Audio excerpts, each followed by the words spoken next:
नमस्कार विद्यार्थियों, मैं जय भगवान आपका जेबी सोशल साइंसेस क्लास में स्वागत करता हूं। इस वीडियो में आप कक्षा 10वीं की भूगोल की पाठ्य पुस्तक के पाठ 4 कृषि के बारे में पढ़ेंगे। उम्मीद करता हूं कि ये वीडियो आपको पसंद आएगा। धन्यवाद। कृषि की दृष्टि से भारत एक महत्वपूर्ण देश है। इसकी 2/3 जनसंख्या कृषि कार्यों में संलग्न है। प्रश्न है कि कृषि किसे कहते हैं? तो कृषि एक प्राथमिक क्रिया है जो हमारे लिए अधिकांश खाद्यान्न उत्पन्न करती है। खाद्यान्नों के अतिरिक्त यह विभिन्न उद्योगों के लिए कच्चा माल भी पैदा करती है। इसके अतिरिक्त कुछ उत्पादों जैसे चाय, कॉफी, मसाले इत्यादि का भी निर्यात किया जाता है। कृषि के कितने प्रकार हैं? कृषि हमारे देश की प्राचीन आर्थिक क्रिया है। पिछले हजारों वर्षों के दौरान भौतिक, पर्यावरण, प्रौद्योगिकी यानी कि टेक्नोलॉजी और सामाजिक सांस्कृतिक रीति रिवाजों के अनुसार खेती करने की विधियों में सार्थक परिवर्तन हुआ है। जीवन निर्वाह खेती से लेकर वाणिज्यिक खेती तक कृषि के अनेक प्रकार हैं। वर्तमान समय में भारत के विभिन्न भागों में निम्नलिखित प्रकार से कृषि तंत्र को अपनाया गया है। सबसे पहला है प्रारंभिक जीविका निर्वाह कृषि। प्रश्न बनता है कि प्रारंभिक जीविका निर्वाह कृषि किसे कहते हैं? प्रारंभिक जीविका निर्वाह कृषि में किसान जमीन के टुकड़े साफ करके उन पर अपने परिवार के भरण पोषण के लिए अनाज व अन्य खाद्य फसलें उगाते हैं। जब मृदा की उर्वरकता कम हो जाती है तो किसान उस भूमि के टुकड़े से स्थानांतरित हो जाते हैं और कृषि के लिए भूमि का दूसरा टुकड़ा साफ करते हैं। कृषि के इस प्रकार के स्थानांतरण से प्राकृतिक प्रक्रियाओं द्वारा मिट्टी की उर्वरता शक्ति बढ़ जाती है। चूंकि किसान उर्वरक अथवा अन्य आधुनिक तकनीकों का प्रयोग नहीं करते, इस प्रकार की कृषि में प्रारंभिक जीवन निर्वाह कृषि भूमि के छोटे टुकड़ों पर आदिम कृषि औजारों जैसे लकड़ी के हल, दाव जिसे बोलते हैं, और खुदाई करने वाली छड़ी और परिवार अथवा समुदाय श्रम की मदद से की जाती है। इस प्रकार की खेती को कर्तन दहन प्रणाली स्लैश एंड बर्न भी कृषि भी कहते हैं। उत्तर पूर्वी राज्यों असम, मेघालय, मिजोरम और नागालैंड में इसे झूम खेती कहा जाता है।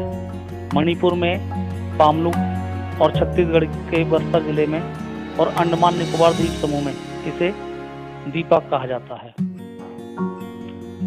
मध्य प्रदेश में इस तरह की खेती को वेबर या दहिया कृषि कहा जाता है। आंध्र प्रदेश में पौड़ू अथवा पेंडा कृषि कहा जाता है। उड़ीसा में बामा डाबी या कोमान या बरिंका कहा जाता है। पश्चिमी घाट में कुमारी कृषि कहा जाता है। दक्षिण पूर्वी राजस्थान में वालरे या वाल्टरे कृषि कहा जाता है। हिमालयन क्षेत्र में खिल कृषि के नाम से पुकारा जाता है। झारखंड में पूर्वा और उत्तर पूर्वी प्रदेशों में झूम खेती के नाम से इसे पहचाना जाता है। गहन आजीविका कृषि किसे कहते हैं? उत्तर, गहन जीविका कृषि उन क्षेत्रों में की जाती है जहां भूमि पर जनसंख्या का दबाव अधिक होता है। यह श्रम गहन खेती है जहां अधिक उत्पादन के लिए अधिक मात्रा में जैव अर्थात रासायनिक निवेशों और सिंचाई को प्रयोग किया जाता है। किसान वैकल्पिक रोजगार न होने के कारण सीमित भूमि से अधिकतम पैदावार लेने की कोशिश करते हैं, अतः कृषि भूमि पर बहुत अधिक दबाव है। प्रश्न 3, वाणिज्यिक कृषि किसे कहते हैं? उत्तर, इस प्रकार की कृषि के मुख्य लक्षण आधुनिक निवेशों जैसे अधिक पैदावार देने वाले बीजों, रासायनिक उर्वरों और कीटनाशकों के प्रयोग से उच्च पैदावार प्राप्त करना ही वाणिज्यिक कृषि कहलाता है। कृषि के वाणिज्यिकरण का स्तर विभिन्न प्रदेशों में अलग अलग है। जैसे कि पंजाब और हरियाणा में चावल वाणिज्यिक की एक फसल है, परंतु उड़ीसा में चावल एक आजीविका फसल है।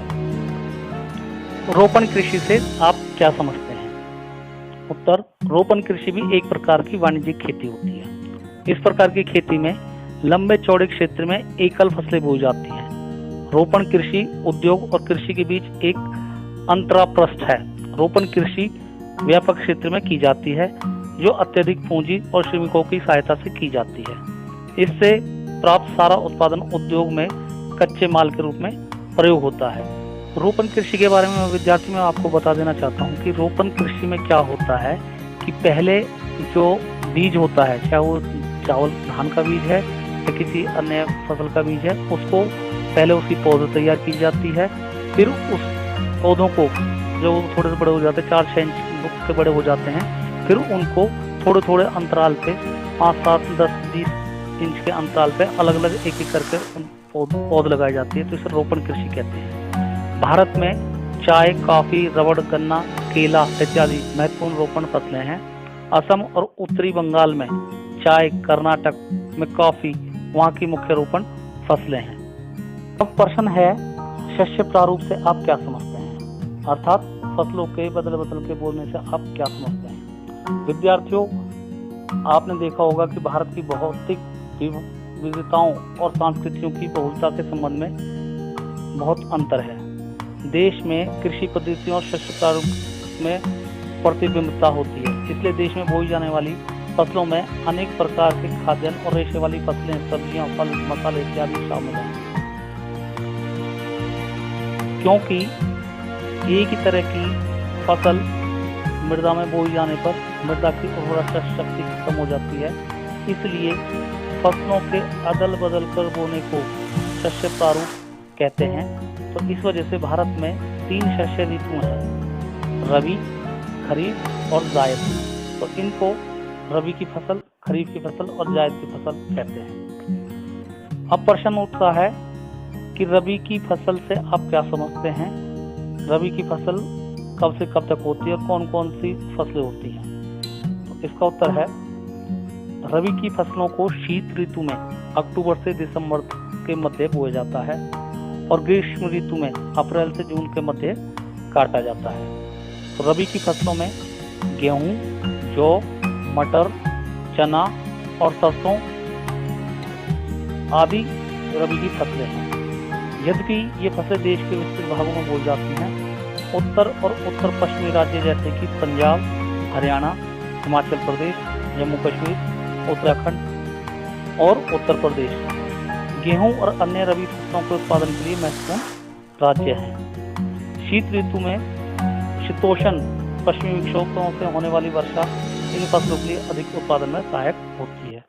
पंजाब, हरियाणा, पश्चिमी उत्तर प्रदेश और राजस्थान के कुछ भागों में हरित क्रांति की सफलता भी उपयुक्त रबी फसलों के लिए महत्वपूर्ण कारक रही है। प्रश्न है, खरीफ की फसलों से आप क्या समझते हैं? अर्थात खरीफ की फसलों के बारे में बताएं।